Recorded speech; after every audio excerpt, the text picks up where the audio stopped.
Welcome to our channel. Today we how to subscribe to IRS Form 4868 for extension planning, quick tutorial step by step clearly. To begin the process of subscribing to IRS Form 4868 for extension planning, first, open your web browser. Next, navigate to the official IRS website. Once there, locate the search bar on the top right corner of the home page. Type in Form 4868 and press Enter. From the search results, click on the link that leads to IRS Form 4868.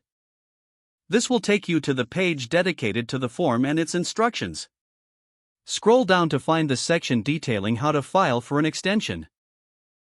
Here, you will see options for filing online or by mail.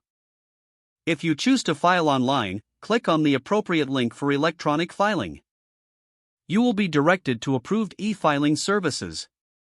Select a provider that suits your needs and follow their prompts to create an account. After creating your account, ensure you have all the necessary information ready. This includes your personal details, estimated tax liability, and income information. Fill out the online form carefully, making sure to double-check your entries. Once completed, submit the form electronically through the e-filing service. If you prefer to file by mail, download the form directly from the IRS page. Print it out and fill it in with the required details. Next, address an envelope to the appropriate IRS service center listed in the instructions. Affix a stamp and mail it to ensure it reaches the IRS before the deadline. Keep a copy of your submitted form for your records.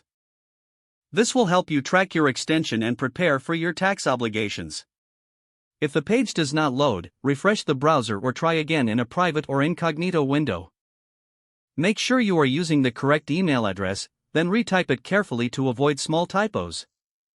If your password is not accepted, use the reset option and create a new strong password you can remember.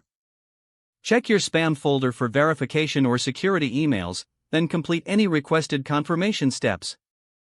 Enable two-factor authentication if available to improve account security and reduce unauthorized access risk. After signing in, review your profile details so your contact information and settings are accurate and current. If you see an error message, note it down and try again after restarting your device and internet connection. Don't forget to like this video and subscribe to our channel for more step-by-step tech guides.